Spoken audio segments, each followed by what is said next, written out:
RSS അഖില ഭാരതീയ സമന്വയ ബൈഠക് നാളെ പാലക്കാട് അഹല്യ ക്യാമ്പസിൽ ആരംഭിക്കും. 3 ദിവസം നീണ്ടുനിൽക്കുന്ന ബൈഠകിൽ 33 വിവിധ ക്ഷേത്ര സംഘടനകളുടെ ദേശീയ അധ്യക്ഷന്മാരും സംഘടനാ സെക്രട്ടറിമാരും ഉൾപ്പെടെയുള്ളവർ പങ്കെടുക്കും. സർ സംഘചാലക് ഡോക്ടർ മോഹൻ ഭാഗവത്, സർ കാര്യവാഹ് ദത്താത്രേയ ഹൊസബളെ തുടങ്ങിയവരുടെ നേതൃത്വത്തിലായിരിക്കും യോഗം. കേരളത്തിൽ ആദ്യമായാണ് അഖില ഭാരതീയ സമന്വയ ബൈഠക് നടക്കുന്നത്.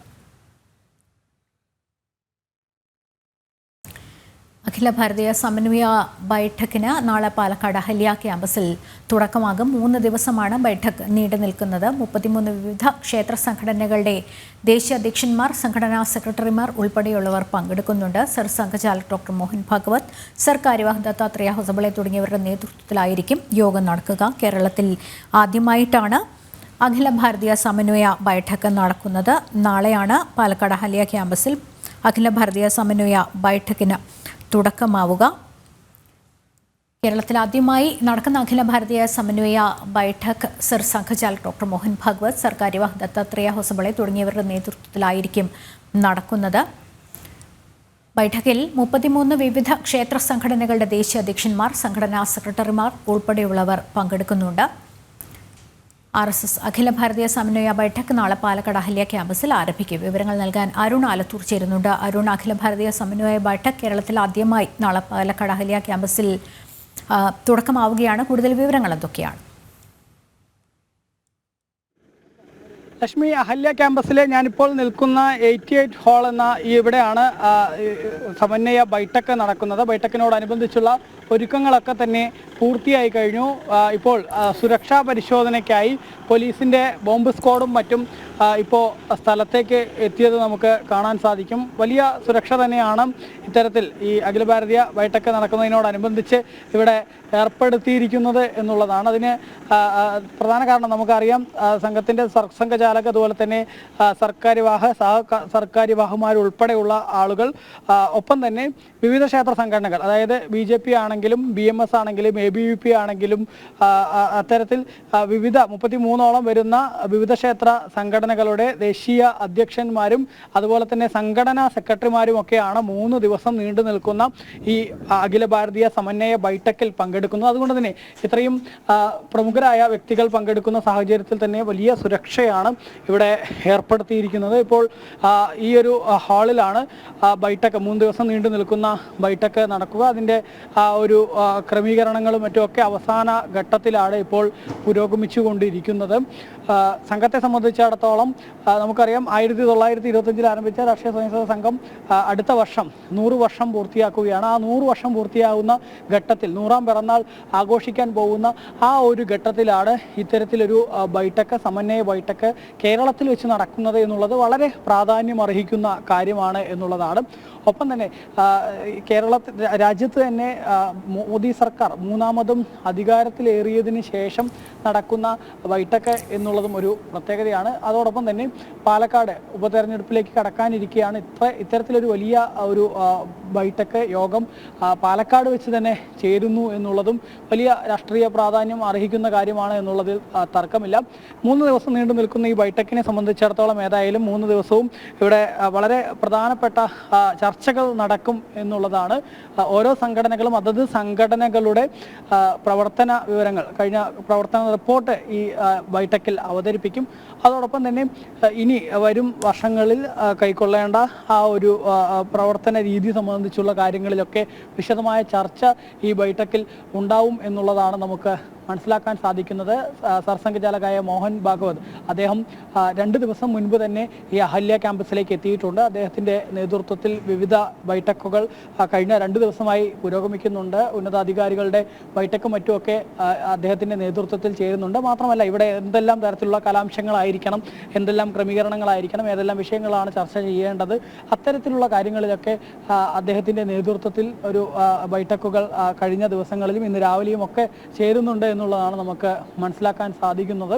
നിലവിൽ ഏതായാലും രാജ്യത്തിൻ്റെ വിവിധ ഭാഗങ്ങളിൽ നിന്ന് വിവിധ ക്ഷേത്ര സംഘടനകളുടെ ദേശീയ അധ്യക്ഷന്മാരാണെങ്കിലും സംഘടനാ സെക്രട്ടറിമാരാണെങ്കിലും അവരൊക്കെ പാലക്കാട്ടെ ഈ അഹല്യ ക്യാമ്പസിലേക്ക് എത്തിക്കൊണ്ടിരിക്കുന്നു എന്നുള്ളതാണ്. ഇന്ന് വൈകിട്ടോടുകൂടെ തന്നെ JP നദ്ദ ഉൾപ്പെടെയുള്ള BJPയുടെ ദേശീയ അധ്യക്ഷനായ JP നദ്ദ ഉൾപ്പെടെയുള്ള ആളുകളൊക്കെ ഇവിടേക്ക് എത്തും എന്നുള്ളതാണ് നമുക്ക് നിലവിൽ ലഭിച്ചിട്ടുള്ള വിവരം. അവരൊക്കെ വന്നുകൊണ്ടിരിക്കുന്നു, പലരും നേരത്തെ തന്നെ എത്തിയിട്ടുണ്ട് എന്നുള്ള വിവരവും ലഭിക്കുന്നുണ്ട്. എന്തായാലും നേരത്തെ ഞാൻ പറഞ്ഞതുപോലെ തന്നെ രാഷ്ട്രീയ സ്വയംസേവക സംഘത്തെ സംബന്ധിച്ചിടത്തോളം സംഘത്തിൻ്റെ വളരെ പ്രധാനപ്പെട്ട ബൈഠക്കുകളിൽ ഒന്നാണ് അഖില ഭാരതീയ സമന്വയ ബൈഠക്ക്. ഇതിനു മുൻപ് ഇത് നടന്നിട്ടുള്ളത് പൂനെയിലാണ്. കഴിഞ്ഞ വർഷം നടന്നിട്ടുള്ളത് പൂനെയിലാണ്. എല്ലാ വർഷവും ഒരു തവണ നടക്കുന്ന 3 ദിവസത്തെ പരിപാടി അതാണ് ഈ അഖില ഭാരതീയ സമന്വയ ബൈഠക്ക്. ഏതായാലും കേരളത്തെ സംബന്ധിച്ചിടത്തോളം സംഘം രൂപീകരിച്ച് ഇത്രയും വർഷമായെങ്കിൽ പോലും ഈ ഇത്രയും വർഷത്തിനിടയ്ക്ക് ഇതുവരെ ഈ സമന്വയ ബൈഠക്ക് കേരളത്തിൽ നടന്നിട്ടില്ല എന്നുള്ളതാണ്. ആദ്യമായിട്ടാണ് കേരളത്തിൽ ഈ സമന്വയ ബൈഠക്ക് നടക്കുന്നത് എന്നുള്ളത് തന്നെയാണ് അതിൻ്റെ ആ ഒരു പ്രത്യേകത.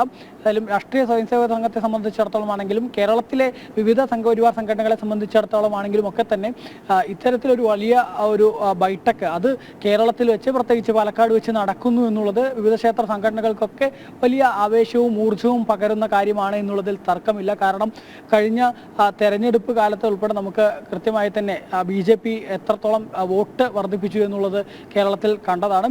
ഒപ്പം തന്നെ രാഷ്ട്രീയ സ്വയംസേവക സംഘവും അതിൻ്റെ പ്രവർത്തനം വലിയ രീതിയിൽ ഉയരുന്ന ശാഖകളുടെ എണ്ണമൊക്കെ വലിയ രീതിയിൽ ഉയരുന്ന പശ്ചാത്തലത്തിൽ 2 പ്രാന്തങ്ങളായി കേരളത്തെ മാറ്റിയിട്ടുണ്ട് എന്നുള്ളതാണ്. ആ 2 പ്രാന്തങ്ങളായി കേരളത്തെ മാറ്റിയതിന് ശേഷം നടക്കുന്ന ഒരു ബൈഠക്കാണ് ഈ അഖില ഭാരതീയ സമന്വയ ബൈഠക്ക് എന്നുള്ളതും അതിൻ്റെ ഒരു പ്രത്യേകത തന്നെയാണ്. നിലവിൽ ഏതായാലും ഈ ഒരു അഹല്യ ക്യാമ്പസിനകത്തെ പ്രത്യേകം ക്രമീകരിച്ചിരിക്കുന്ന ഈ വേദിയിൽ ബൈഠക്കിന് വേണ്ടിയുള്ള ഒരുക്കങ്ങളൊക്കെ പുരോഗമിച്ചുകൊണ്ടിരിക്കുകയാണ്. ഇന്ന് 12:45 ഈ ബൈഠക്കുമായി ബന്ധപ്പെട്ട് സംഘത്തിൻ്റെ മുതിർന്ന കാര്യകർത്താക്കൾ തന്നെ സുനിൽ അംബേദ്കർ ജി അദ്ദേഹം ഉൾപ്പെടെയുള്ള മുതിർന്ന കാര്യകർത്താക്കൾ ഇതുമായി ബന്ധപ്പെട്ട വാർത്താ സമ്മേളനവും ഇതിനോടകം തന്നെ വിളിച്ചിട്ടുണ്ട്. ആ വാർത്താ സമ്മേളനത്തിൽ എന്താണ് ഈ ബൈഠക്കിൽ ഇനി നടക്കാൻ പോകുന്നത് എന്നുള്ളതിൻ്റെയൊക്കെ കൂടുതൽ വിശദാംശങ്ങൾ അദ്ദേഹം മാധ്യമങ്ങളോട് പങ്കുവയ്ക്കും എന്നുള്ളതാണ് നമുക്ക് മനസ്സിലാക്കാൻ സാധിക്കുന്നത്.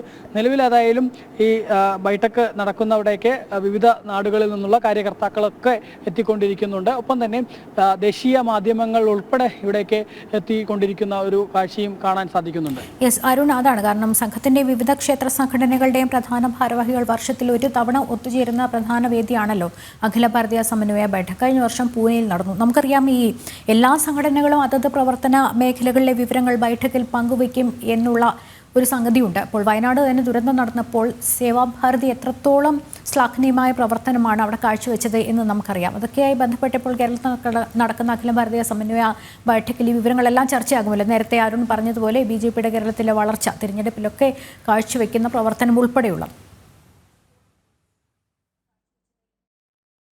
ലക്ഷ്മി സൂചിപ്പിച്ചതുപോലെ തന്നെ അതത് സംഘടനകൾ, അതായത് ഇപ്പോൾ ദേശീയ സേവാഭാരതി സംബന്ധിച്ചിടത്തോളം ആണെങ്കിൽ ദേശീയ സേവാഭാരതി കേരളം ഉൾപ്പെടെയുള്ള എല്ലാ സംസ്ഥാനങ്ങളിൽ നിന്ന് നടത്തിയിട്ടുള്ള പ്രവർത്തനങ്ങളെക്കുറിച്ച് ഈ ഒരു ബൈഠക്കിൽ പ്രവർത്തന റിപ്പോർട്ട് പങ്കുവയ്ക്കുമെന്നുള്ളതാണ്. അതിൽ വയനാട്ടിലൊക്കെ വലിയ രീതിയിലുള്ള ക്ഷേമ പ്രവർത്തനങ്ങളാണ് സേവാഭാരതിയുടെ ഭാഗത്തു നിന്നുണ്ടായത്. മാത്രമല്ല രക്ഷാപ്രവർത്തനത്തിൽ ഉൾപ്പെടെ ഊർജിതമായി തന്നെ സേവാഭാരതി പ്രവർത്തകരും ഒക്കെ ഇറങ്ങിച്ചെല്ലുന്ന കാഴ്ച നമ്മൾ കണ്ടതാണ്.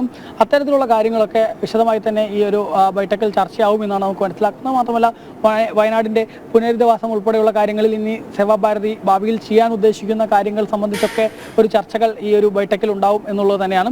ഒപ്പം തന്നെ BJPയെ സംബന്ധിച്ചിടത്തോളം ആണെങ്കിൽ BJP രാജ്യത്ത് ഈ 3ാമതും അധികാരത്തിലേറിയ നരേന്ദ്രമോദി സർക്കാരിൻ്റെ നേതൃത്വത്തിൽ 3ാമതും അധികാരത്തിലേറിയ ആ ഒരു സവിശേഷ സാഹചര്യം, ഒപ്പം തന്നെ അതോടൊപ്പം ഈ BJP കേരളത്തിൽ ഉൾപ്പെടെ ഉണ്ടായിട്ടുള്ള ആ ഒരു വളർച്ച, അത്തരം കാര്യങ്ങളൊക്കെ BJPയുടെ ഭാഗത്തു നിന്നും ചർച്ചയിൽ ഉണ്ടാവും എന്നുള്ളത് തന്നെയാണ്. അതേസമയം തന്നെ ഭാവിയിലെ പ്രവർത്തനങ്ങൾ സംബന്ധിച്ചുള്ള കാര്യങ്ങളിലും ഒക്കെ വിശദമായ ചർച്ചകൾ ഉണ്ടാവും എന്നുള്ളത് തന്നെയാണ് മനസ്സിലാക്കുന്നത്. ഇതിനൊക്കെ ഉപരി ഏറ്റവും പ്രധാനമായിട്ട് നമുക്ക് മനസ്സിലാക്കാൻ സാധിക്കുന്നത് സംഘത്തിൻ്റെ ഈ ഒരു 100ാം വർഷം എന്നുള്ളത് തന്നെയായിരിക്കും ഏറ്റവും പ്രധാന കാര്യങ്ങൾ.